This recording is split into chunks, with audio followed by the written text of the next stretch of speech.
સુરતના ઉધના વિસ્તારમાં પ્લાસ્ટિકના કારખાનામાં લાગેલી આગમાં 5 જેટલા શ્રમિકો દાઝી જતા તેઓને હોસ્પિટલમાં ખસેડાયા છે. તો બનાવની જાણ થતાં ફાયર ટીમ સ્થળ પર દોડી ગઈ આગ પર પાણીનો મારો કર્યો હતો. સુરતના ઉધના વિસ્તારમાં ધરતી નમકીનની પાછળ આવેલા એક પ્લાસ્ટિક મેન્યુફેક્ચરિંગ યુનિટમાં અચાનક આગ લાગી. પ્લાસ્ટિકનો જથ્થો હોવાના કારણે આગે જોતજોતામાં વિકરાળ સ્વરૂપ ધારણ કરી લીધું હતું.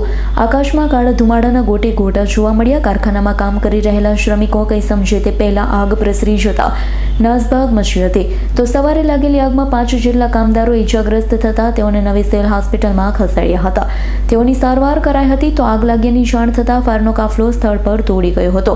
પાણીનો મારો કર્યો હતો. જ્યારે ઈજાગ્રસ્ત તમામ દર્દીઓ 30 થી 50% સુધી ગંભીર રીતે દાઝી ગયા હોવાનું નવી સિવિલ હોસ્પિટલના ડોક્ટરે જણાવ્યું હતું. તો હાલ તમામ દર્દીઓ સારવાર હેઠળ હોવાનું પણ કહ્યું હતું. ડૉક્ટર શીતલ ખેરડિયા, નવી civil hospital Surat medical officer તરીકે કામ કરું છું.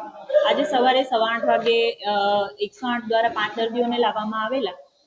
એવું જણાવવામાં આવેલું કે ઉધના રોડ નંબર 3 પર એક AK પ્લાસ્ટિક કરીને કંપની છે, ત્યાં લાઇટર ક્રશ કરી રહેલા 5 માણસોને અચાનક કોઈ કારણથી આગ લાગતા દાઝી ગયેલા હતા અને તેમને સારવાર માટે લાવવામાં આવેલા હતા. તમામ દર્દીઓને પ્રાથમિક સારવાર ચાલુ કર્યા બાદ સર્જરી વિભાગમાં રિફર કરવામાં આવ્યા છે અને એમની સારવાર ચાલુ છે. બધા જ દર્દીઓને 35 થી 50% આશરે દાઝેલા છે, એટલે થોડી ગંભીર હાલત તો કહી શકાય. હું છું સબ fire officer Rohit ખલાસી. Udhna Udyognagar road number 3 ખાતે આગની ઘટના બની હતી પ્લાસ્ટિકના ગોડાઉનમાં. એવો અમને ફાયર કંટ્રોલ તરફથી કોલ મળ્યો હતો. એટલે ઉધના માન દરવાજા અને ડિંડોલી ડુંભાલથી ગાડી રવાના કરી હતી. અહીંયા અમે આવીને જોયું તો ધુમાડો પુષ્કળ પ્રમાણમાં હતો અને પહેલા મારે આગ ફેલાયેલી હતી. એટલે આવીને આગ અમે તાબડતોડ હોલવી નાખી. કેટલા લોકો આમાં દાઝ્યા હતા? પાર્ટીના જણાવ્યા અનુસાર 3-4 માણસો દાઝ્યા છે એવું કહેવાનું છે એમનું. એટલે અમે પ્રાઇવેટ વાહનમાં પ્રાઇવેટ હોસ્પિટલમાં એમને શિફ્ટ કરી દીધા. આગ લાગવાનું કારણ તો હાલ જાણવા મળ્યું નથી. ના, અત્યારે તો કશું છે નથી એમાં. આગ પર હોલવી નાખી છે અને ટોટલ કુલ ડાઉન કરી નાખી છે.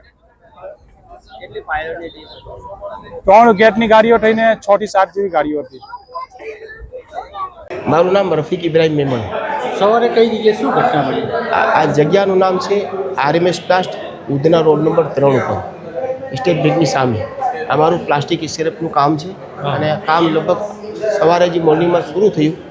મારો છોકરો અબ્દુલ કાદિર પર સાથે હતો અને 5 વર્કર હતા. કામ શરૂ થતાં લોકો 5 મિનિટની અંદરમાં આગ લાગી.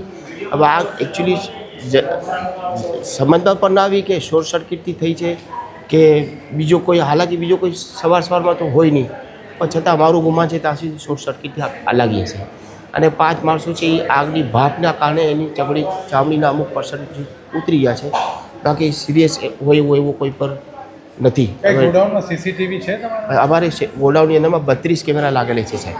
CCTVના 32 કેમેરા લાગેલા છે. શાના કારણે લાગ્યું કંઈ જાણવા? જો જે નજરે જોવાવાળા માણસો છે ને એમ કહે છે કે શોર્ટ સર્કિટના હિસાબે અંદરથી ધડાકો થયો અને પ્લાસ્ટિક વસ્તુ એવી છે કે આગ પકડતા એને વાર નથી લાગતી. Bureau report S9 news Surat. અમારી તમામ માહિતીથી અપડેટ રહેવા માટે જોડાયેલા રહો S9 ન્યૂઝ સાથે.